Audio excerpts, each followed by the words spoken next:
Maintenance की वजह से, जिसमें जिसमें हट गया है सबका ईमेल से उसको मतलब एक एक करके अपडेट करना पड़ता है। चलिए, इससे पहले के क्लास में हम आपको गुलाम वंश पढ़ाए थे, सुबह के क्लास में गुलाम वंश, ठीक है, गुलाम वंश पढ़ा दिए थे। गुलाम वंश कब से कब तक था? 1206 से लेके 1290 तक, 1206 से लेके 1290 तक के में था। कौन सा वंश था? गुलाम वंश था। आप में से बता सकते हैं गुलाम वंश के अंतिम 2 शासकों के नाम बता सकते हैं? जल्दी जल्दी गुलाम वंश के अंतिम 2 शासकों के नाम, फटाफट फटाफट। खिलजी पढ़ाना है, खिलजी बड़ी इंटरेस्टेड है।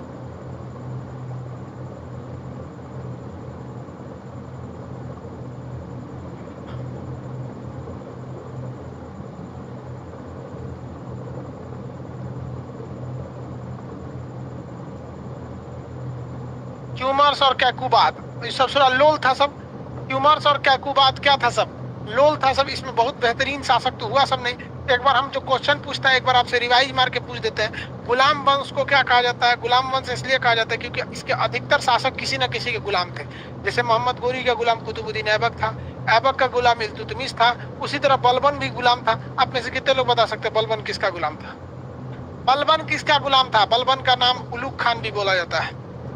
बलबन ने चालीसा दल को समाप्त कर दिया, ईरानी पद्धति को चालू किया था, सजदा एवं पैबोस पद्धति, नौरोज त्योहार मनाना चालू किया था।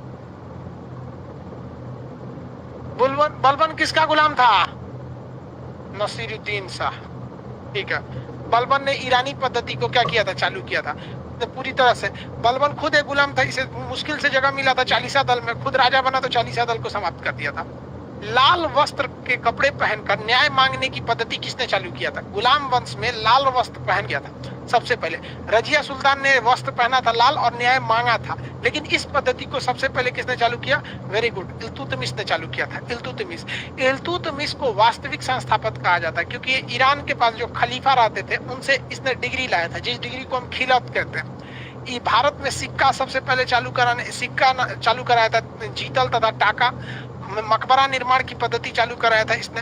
भारत की जो पहली मस्जिद बनाई गई थी कुब्बतुल इस्लाम मस्जिद जो थी, वो मस्जिद किसने बनवाया था? बताइए, कुब्बतुल इस्लाम मस्जिद किसने बनवाया था?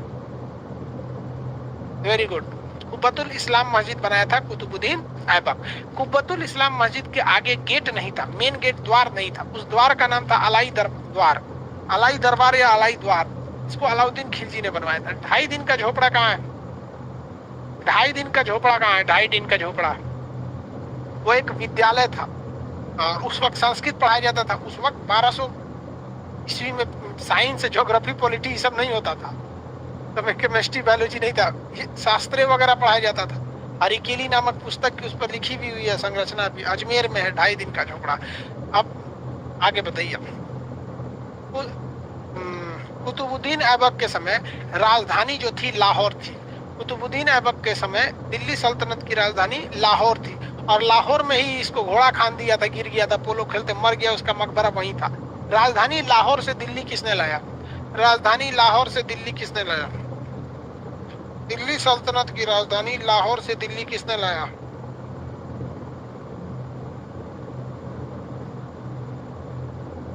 ऐबक ने लाया था। वेरी गुड, कुतुबुद्दीन ऐबक ने लाया। कुतुबुद्दीन ऐबक, इल्तुतमिश ने लाया था, ऐबक ने, इल्तुतमिश ने। Very good. चलिए अब देखते हैं अंतिम शासक जो थे सब इस वंश के, क्यूमर्स तथा कैकुबाद, ये किसी काम के नहीं थे। फिरोज शाह खिलजी, जलालुद्दीन फिरोज खिलजी ने इस वंश की अंत कर दिया। इसको राजा को मार के और कहा कि अब मेरे खानदान के लोग बैठेंगे। तो जलालुद्दीन फिरोज खिलजी गुलाम नहीं था बल्कि काट दिया अंतिम शासकों को और खुद क्या बन गया? शासक बन गया।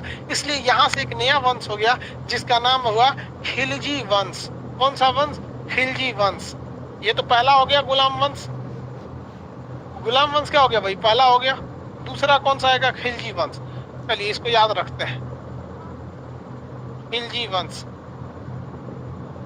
खिलजी वंश ये 1290 से ये खत्म हुआ था, 90 रहेगा 1320 तक।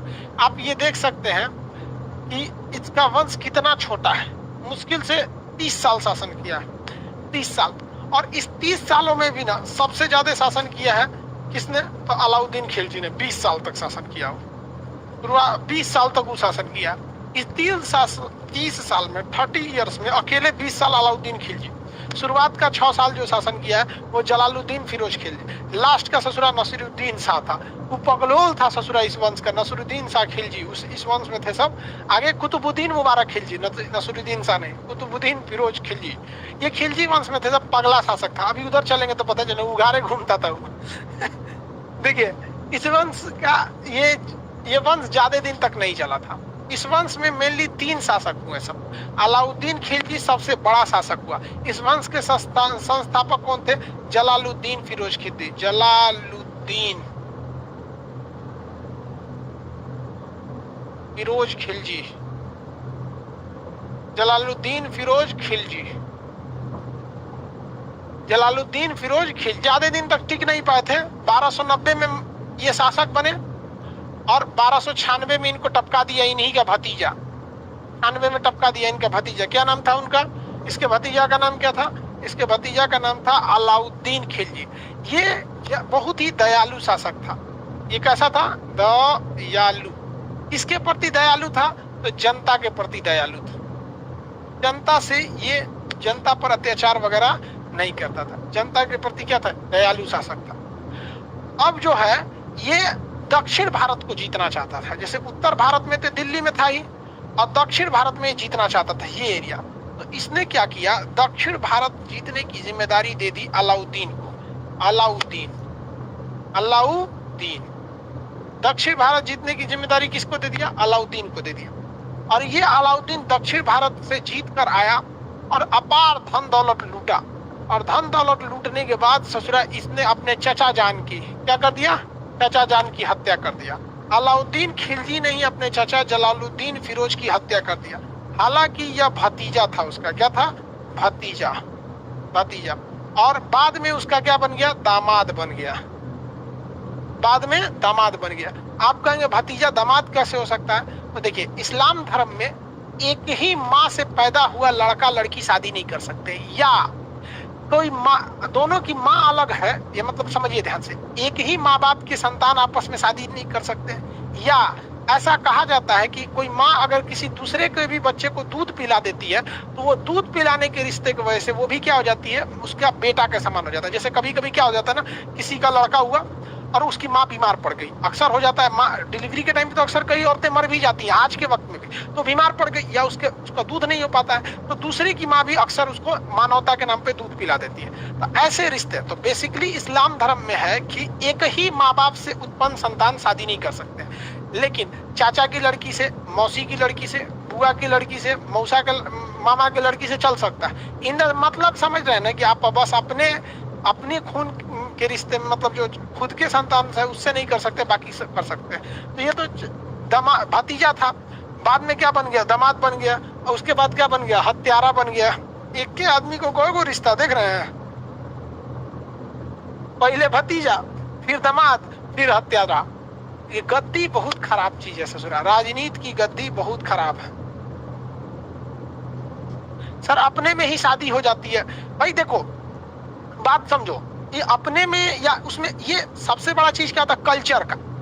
जो चीज इंसान को जो कल्चर रहता है ना, उसको वो कल्चर सुटेबल हो जाता है। जैसे हम लोगों को कोई कहेगा कि हाफ पैंट पे घूम के आइए अमेरिका से, हम जा सकते हैं? नहीं जा सकते, आप भी नहीं जा सकते। और अंग्रेज ससुर अंडरवियर पहन के घूमता है सब, तो उनका वो कल्चर है। तो हर इंसान का अपना कल्चर है। जैसे हिंदुस्तान में ज्यादातर लोग, जैसे यहाँ पे ज्यादा मेजोरिटी तो हिंदू की है। अब हिंदू धर्म में ससुरा गोत्र तक मिलाया जाता है और दुका ससुरा मिल जाता है। अगर कोई मांगलिक हो जाती है तो ओकरा से बियाह मत करो, ये मत करो। तो वैसे ही यहाँ पर क्या है कि हिंदू धर्म में चाचा की लड़की, मामा की लड़की सबसे नहीं कर सकते हैं, बट इस्लाम धर्म में ऐसा नहीं है। उसमें उसके कल्चर के हिसाब से चाचा की लड़की से भी चलेगा, मामा मौसी किसी को कैसे चलेगा यहाँ पर। तो ये भतीजा था, बाद में दामाद बन गया और इसके मन में लालच आ गया, इसने टपका दिया अपने किसको? चाचा को। और सिंहासन पर बैठ गया कौन? अलाउद्दीन खिलजी। अलाउद्दीन खिलजी बहुत ही क्रूर ससुरा, बहुत खतरनाक शासक था। इसको एक बात का जिद और घमंड दोनों था। इसके अंदर जिद भी था और घमंड भी था, दोनों आ जाता है तो जनता के लिए दिक्कत हो जाता है। तो 6 साल तक इस ससुरे शासने किए। अब इनमें ज्यादा चलते हैं अलाउद्दीन खिलजी की ओर। चले अलाउद्दीन खिलजी के बचपन का नाम क्या था?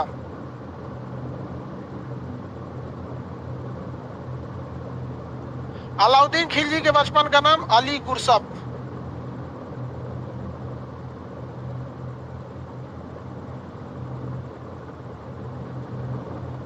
अली गुरसप इसके बचपन का नाम था, अली गुरसप। इसने अपने पहला अभियान इसने कहां से शुरुआत किया? दक्षिण भारत से किया। कहां से शुरू किया? दक्षिण भारत से किया।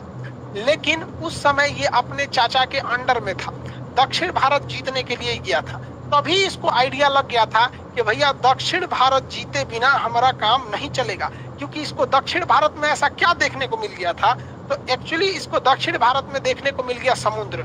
इसको पता था कि अगर विदेशी व्यापार करना है तो दिल्ली में बैठ के कभी संभव नहीं है, हमें यहाँ से समुद्री रास्ते खोलने पड़ेंगे। इसलिए इसे दक्षिण भारत जीतने की ललक तो शुरुआत से ही थी। यहाँ पर ये क्या था? ये खुद को सिकंदर कहता था। क्या कहता था? सिकंदर। सिकंदर। इसने खुद को सिकंदर द्वितीय कहा। खुद को क्या कहा जाता है? सिकंदर द्वितीय।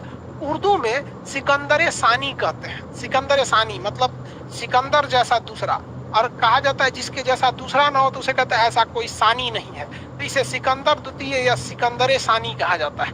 सिकंदर द्वितीय या सिकंदर सानी, सिकंदर ए सानी,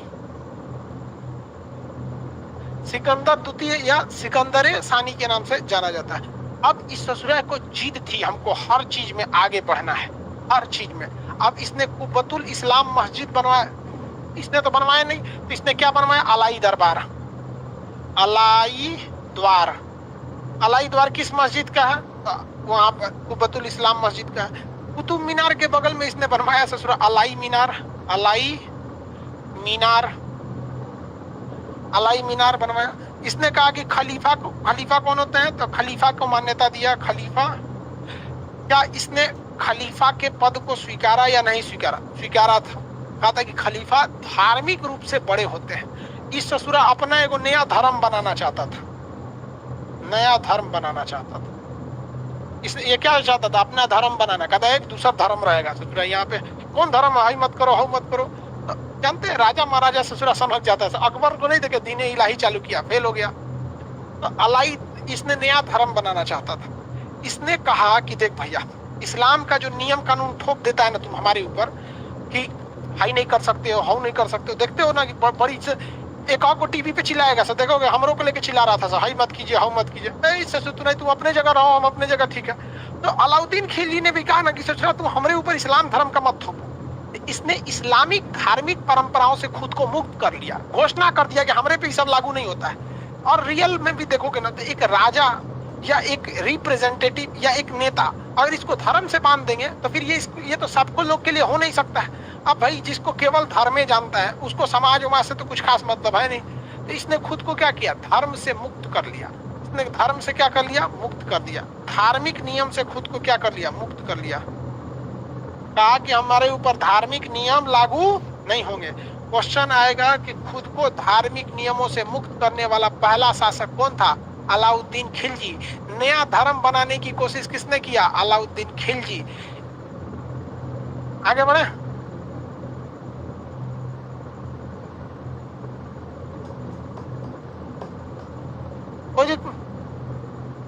पीडीएफ नहीं मिला हुआ, मंदिर वाला भी पीडीएफ नहीं मिला। अरे मंदिर वाला पीडीएफ मिल गया बाबू, डाल चुके हैं हम, मंदिर वाला पीडीएफ डाल चुके हैं। यहाँ देखिए भैया, इसने अलाउद्दीन, यहाँ याद करते चलिए, दोबारा आपके पास टाइम नहीं है याद करने के लिए। ये सिकंदर या सिकंदर सानी किसे कहते हैं?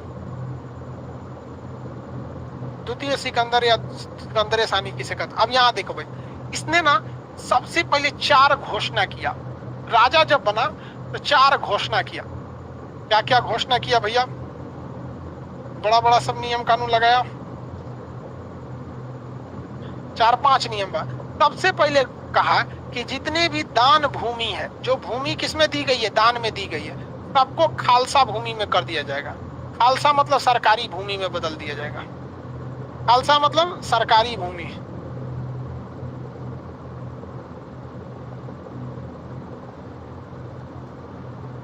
सरकारी भूमि में बदल दिया जाएगा। समझ में आ गया कि नहीं आ गया? किसी को दिक्कत है?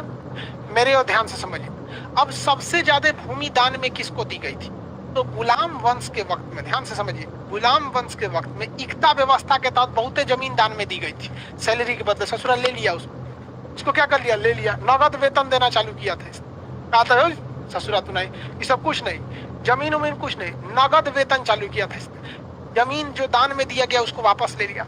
अब दिल्ली में एक थे बहुत पहुंचे बाबा थे, उनका नाम था निजामुद्दीन औलिया। अब निजामुद्दीन औलिया धार्मिक व्यक्ति थे, इनको बहुत सारे जमीन दान में मिला था। निजामुद्दीन औलिया के दरबार पे गया और बाहर घोड़ा वोड़ा रोका और कहा, संदेश भेजा कि जाकर कहो तो नियम पढ़िए, सरकार जितनी दान में जमीन दी गई है सब सरकार की हो जाएगी। अलाउद्दीन खिलजी को निजामुद्दीन औलिया ने कहा था कि यहाँ से लौट जाइए, मेरे घर में 10 दरवाजे हैं, मतलब आप किसी एक दरवाजे से आएंगे ना तो हम 9 गो दरवाजा और बेचल है मेरा, हम निकल जाएंगे लेकिन आपको जमीन नहीं लौटाएंगे। तो लोगों ने समझाया अलाउद्दीन खिलजी को कि देख भैया, ये धार्मिक मैटर हो जाएगा, इसमें इंटरफेयर मत करो। समझ में आ गया कि नहीं आ गया? किसी को कोई दिक्कत? तो पहला नियम के तहत। दूसरा नियम इसने क्या किया, गुप्तचर, दान में दी गई जमीन ले लिया। मद्यपान, मद्यपान मतलब समझते हैं? मद्यपान मतलब होता है नशा, नशा पर रोक लगा दिया। कहा कि कहीं शराब बिकता देख लिए, गुटखा, पान, बीड़ी, शराब, ये सब पे एकदम रोक लगा दिया, नीतीश कुमार की तरह। समझ में गया? मद्यपान। आगे बढ़ जाए। इसके अलावे भी इसने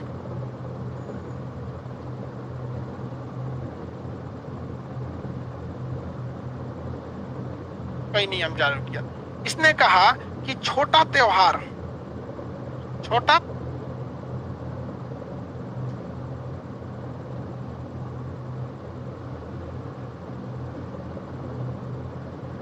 त्योहार, छोटे त्योहार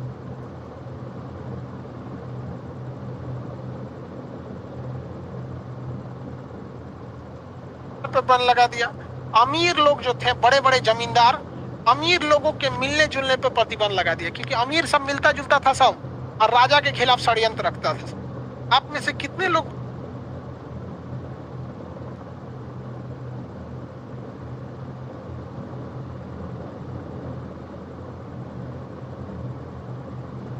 बता सकते हैं कि प्राचीन इतिहास में वह कौन सा ऐसा राजा था जिसने छोटे मोटे त्योहारों पे बैन लगाया था? प्राचीन इतिहास में वो कौन सा शासक था जिसने छोटे मोटे त्योहारों पर बैन लगाया था?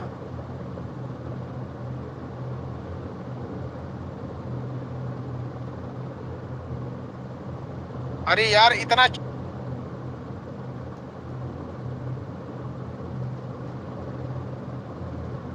चीख के पढ़ाए थे, भुला जाएगा सब। सोचा तो दांते काट लेंगे हम। Ashok, very good Ashok.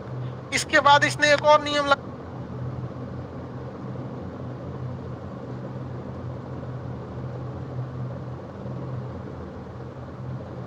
गुप्तचर। गुप्तचर, गुप्तचर मतलब जासूस। कहा कि हमारे राज्य में जासूस भी रहेंगे, तो गुप्तचर की भी व्यवस्था।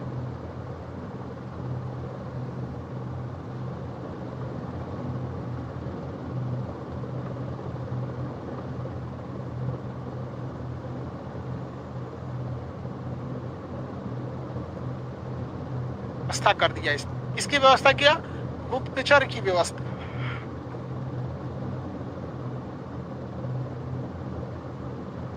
देखो भैया, ये चारों नियम याद रखिएगा। मद्यपान,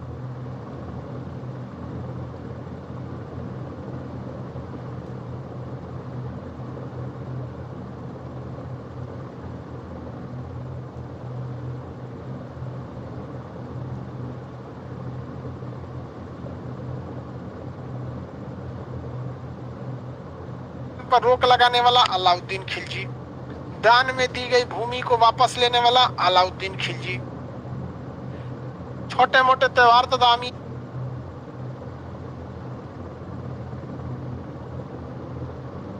पर रोक लगाने वाला अलाउद्दीन खिलजी, गुप्तचर रखने वाला अलाउद्दीन खिलजी, गुप्तचर रखने वाला अलाउद्दीन खिलजी। आगे बढ़े। अलाउद्दीन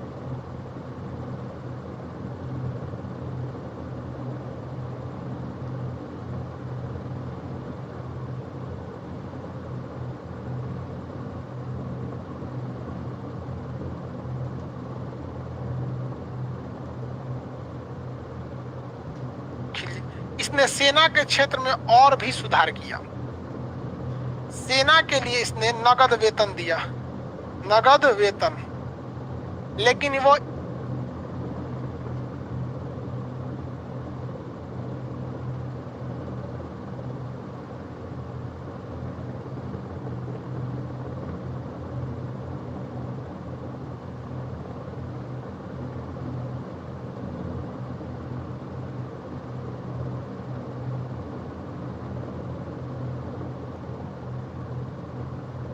ईयरली देता था,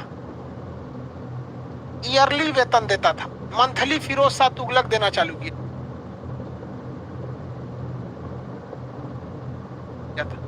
अब आप बताइए भैया, ये नगद वेतन जब दिया तो इकता व्यवस्था समाप्त हो गया कि नहीं हो गया? नगद वेतन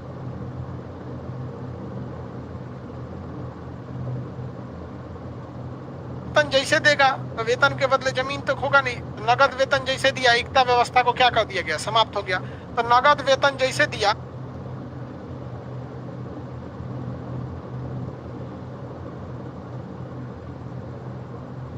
तो जो एकता व्यवस्था था यानी जो सामंती व्यवस्था थी वो तो ऑटोमेटिक समाप्त हो जाएगी।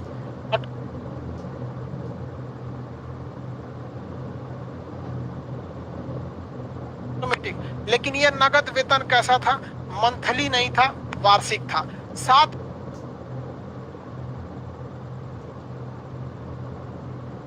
थी इसने कैंटीन की व्यवस्था किया। कैंटीन समझते हैं? सैनिकों के लिए।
सैनिक कहा कि भैया जो सैनिक होंगे उनको टैक्स फ्री चीजें दी जाएंगी। आज भी सैनिकों को टैक्स फ्री चीजें मिलती हैं, उनके ऊपर टैक्स नहीं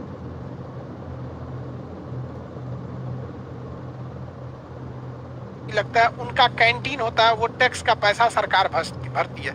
तो कैंटीन से जब वो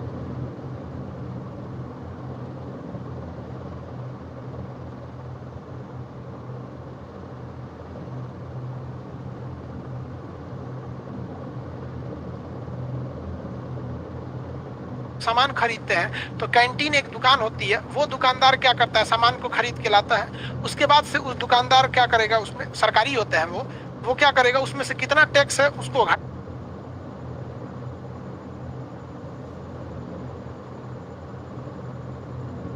के उस पर प्राइस लिख देगा। अब मान के चलिए कोई चीज 100 रुपये में थी, आप समझिए बादाम 1000 रुपया किलो सपोज कीजिए। अब उस पे सोचना 400 रुपया टैक्स है, 500 रुपया टैक्स है, मान के चलिए।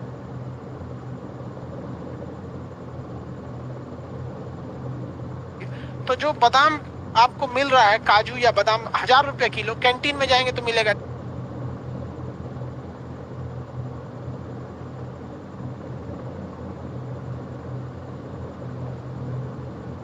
600 रुपये किलो।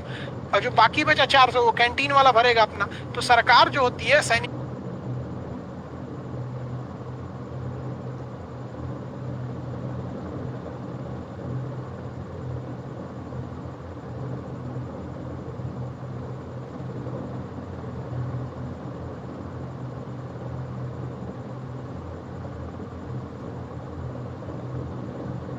सैनिकों को कैंटीन देती है। ये व्यवस्था सबसे पहले अलाउद्दीन खिलजी ने चालू किया था। अलाउद्दीन खिलजी ने घोड़ा दागने की व्यवस्था किया था और ड्रेस की व्यवस्था किया था। ड्रेस,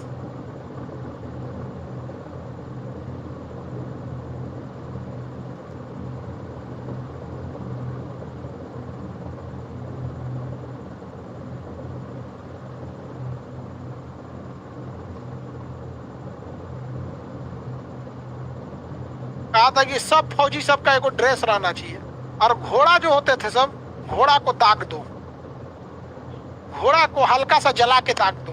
अब जैसे घोड़ा है उसको जला के कहीं दाग दिया जाता था ताकि उस पर निशान बन जाए कि ये घोड़ा किसका है। तो सैनिकों के लिए वेशभूषा, सैनिकों के लिए कैंटीन व्यवस्था, सैनिकों के लिए गुप्तचर व्यवस्था ताकि सैनिकों को क्या दिया जा सके, जासूसी दिया जा सके। सैनिकों को नगद वेतन किसने दिया? अलाउद्दीन खिलजी ने दिया। किसने दिया? अलाउद्दीन खिलजी ने दिया था। किसने? अलाउद्दीन खिलजी ने। नगद वेतन अलाउद्दीन खिलजी, ड्रेस अलाउद्दीन खिलजी, एकता व्यवस्था समाप्त अलाउद्दीन खिलजी, सैनिकों के लिए ये कैंटीन अलाउद्दीन के। घोड़ा दागने का मतलब क्या होगा? ऐसे बंदूक का घोड़ा नहीं दागिए। किसी का तंदुरुस्त घोड़ा है तो कोनो उसका घोड़ा लेके चल जाता, कहता था मेरा। अब घोड़ा से पूछिए कि तुम्हारा मालिक कौन है, क्या बताएगा? तो उसलिए उस पर निशान लगाने के लिए घोड़वा को तन से जला के दाग दिया जाता था। आगे बढ़े, किसी को दिक्कत? घोड़ा दागने की व्यवस्था अलाउद्दीन खिलजी। किसी को दिक्कत अलाउद्दीन खिलजी से? क्वेश्चन पूछा जाए बता देंगे, ये याद रहेगा? चलो भैया बताइए, एक ही लाइन में कमेंट करके बताइएगा। राजा बनने के बाद अलाउद्दीन खिलजी ने 4 घोषणाएं किया। वो 4 घोषणा कौन कौन सी थी? राजा बनने के बाद अलाउद्दीन खिलजी ने 4 घोषणाएं की थी। वह घोषणाएं क्या क्या थी?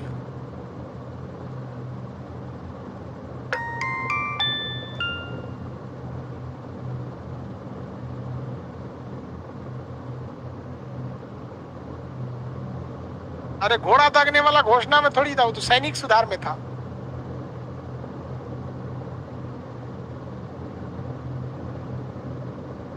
हाँ ठीक है, जमीन, नशा, गुप्तचर और एक ठो जमीन के लिए हो गया खालसा, मद्यपान पे बैन लगाया था, गुप्तचर और क्या था? छोटे मोटे त्योहारों पर बैन लगा दिया था। वेरी गुड वेरी गुड, छोटे मोटे त्योहारों पर बैन लगाया। कहा था कि दान में दी गई जमीन को खालसा जमीन में बदली जाएगी। इसमें बदली जाएगी खालसा जमीन में। इस खालसा जमीन को लेने के लिए किस धार्मिक व्यक्ति के पास पहुंच गया? अलाउद्दीन खिलजी पहुंचा था निजामुद्दीन औलिया के पास, लेकिन उन्होंने उसे लौटा दिया। वो भी ज्यादा इंटरफेयर नहीं किया कि धार्मिक मैटर है, जाएंगे तो फंस जाएंगे, दिक्कत हो जाएगा। हो गया?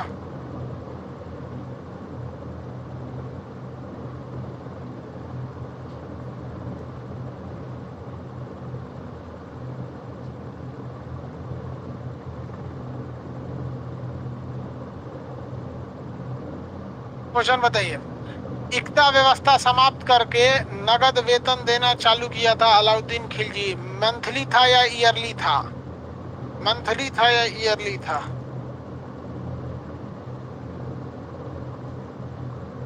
ईयरली था। मंथली दिया था फिरोज शाह तुगलक। अब देखिए, इसके वक्त में टैक्स देखिए, टैक्स टैक्स यानी कर, इसके वक्त में 6-7 गो टैक्स याद रखिए, उसी से कुछ था। जजिया, जकात, खुम्स, खराज, ये 4 चीजें याद रखिएगा। जजिया, जकात, खुम्स, खराज, चरी, घरी। जजिया, जकात, खुम्स, खराज, चरी, घरी।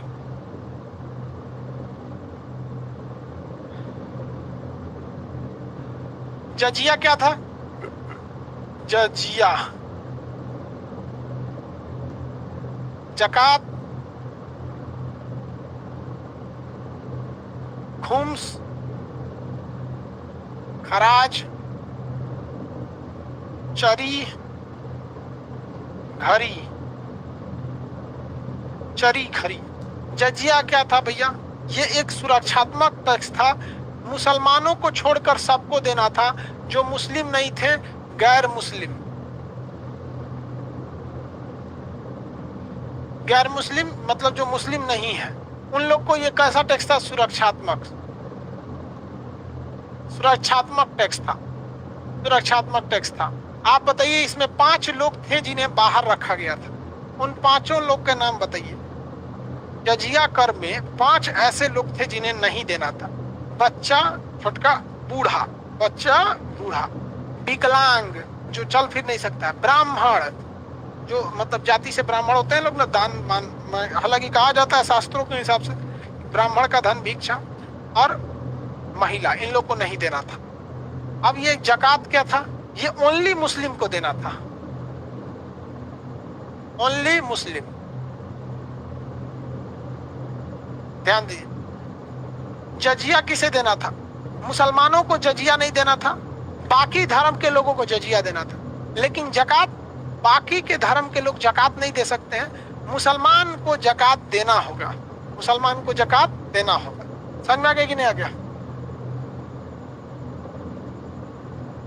वह कौन सा ऐसा टैक्स था जो मुसलमानों पर लगा था? जकात। आज भी मुसलमान जकात देते हैं।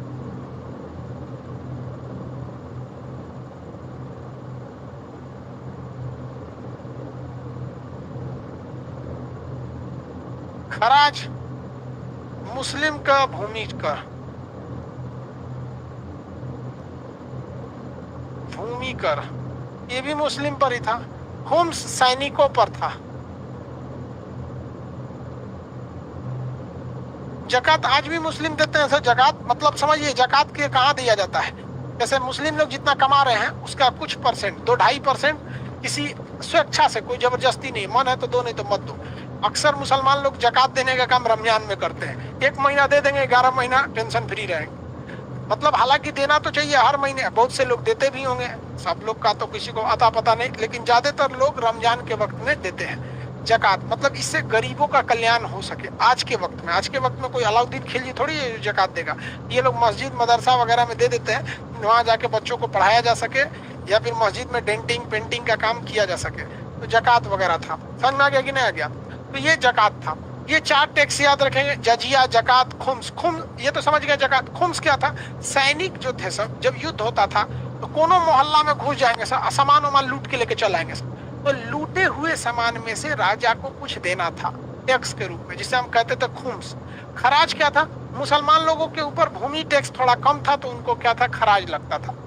चरी क्या था? जानवर पर, जानवर अगर आप जानवर रखें तो कुछ पैसा लगता था रूप में चरने के लिए। घरी मकान टैक्स था, मकान टैक्स। मकान आज भी मकान टैक्स लगता है, साल में एक बार लगता है, 250 रुपया, 400, 500, 1000, 10,000, 20,000, लाख में लगता है। जिस एरिया में जितना बड़ा मकान है, गांव में रहेगा तो छोटा मोटा लगेगा, बड़े शहर में रहेगा तो ज्यादा लगेगा, दिल्ली मुंबई में रहेगा तो हुमच के लगेगा मकान टैक्स। तो ये सब टैक्स लगता है। समझ में गया? जजिया, जकात, खुम्स, खराज, चरी, घरी। चरी जानवर के चराने पर, घरी घर रखने पर। इनके समय जो कृषि टैक्स था वो 50% कर दिया गया था। कृषि पर जो टैक्स था, कृषि टैक्स, वो कितना कर दिया गया? 50%। यानी 1 कुंटल अनाज होगा तो राजा के साहब के पास कितना चल जाएगा? आधा कुंटल। 10 किलो उपजाइए, 5 किलो राजा साहब को पहुंचा दिए। तो इसके वक्त में कृषि का टैक्स ज्यादा बढ़ गया था, जो ठीक बात नहीं थी।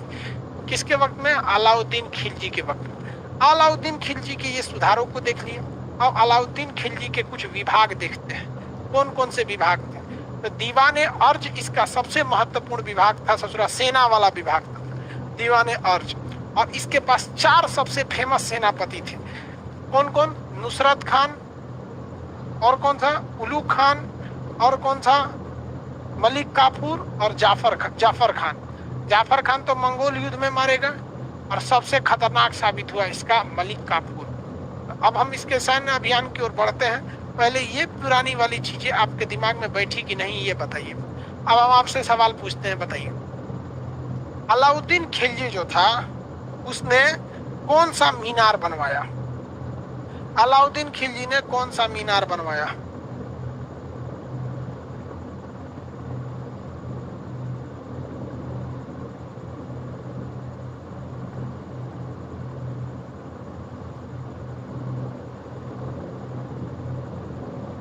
अलाई मीनार। आवाज डिस्टर्ब हो रहा है, बैटरी चेंज करना पड़ेगा, 1 सेकंड।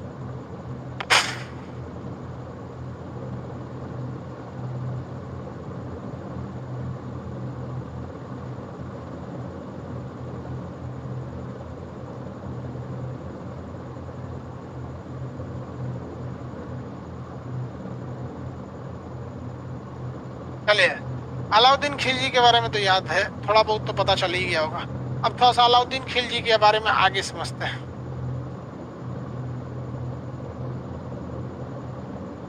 अलाउद्दीन खिलजी की दिली इच्छा थी कि वह दक्षिण भारत को जीत सके। इसे जीतना चाहता था, वो दिल्ली में बैठा था, लेकिन किसे जीतना चाहता था? दक्षिण भारत को। दक्षिण भारत वो अभियान क्यों करना चाहता था, बता सकते हैं?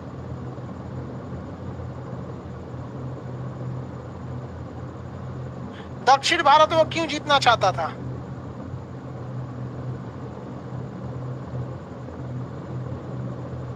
समुद्र से व्यापार करने के लिए। तो ये दक्षिण भारत अभियान के लिए इसने गुजरात पर आक्रमण करने के लिए सोचा। तो ये गुजरात पर आक्रमण किया, तो गुजरात पर आक्रमण उसने नुसरत खां के नेतृत्व में किया।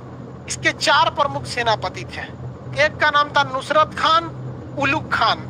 नुसरत खान, उलुग खान, जाफर खान और मलिक काफूर। नुसरत खां के नेतृत्व में इसने कहाँ हमला कर दिया? गुजरात में। और गुजरात के पास हमला किया इसने भरूच में। गुजरात के भरूच में जब आक्रमण किया तो ये एरिया को उसने जीत लिया। ये एरिया को उसने जीत लिया। अब इसके पास व्यापार करने के लिए समंदर अवेलेबल था। अब इसके पास व्यापार करने के लिए समंदर अवेलेबल था। अब इस समंदर को जब अवेलेबल था तो यहीं भरूच के पास उसको 1000 दिनार में एक गुलाम मिला। 1000 दिनार में क्या मिला? गुलाम मिला। दिनार में क्या मिला? एक गुलाम। यह गुलाम जो था ये किन्नर था, हिजड़ा। ये क्या था? हिजड़ा।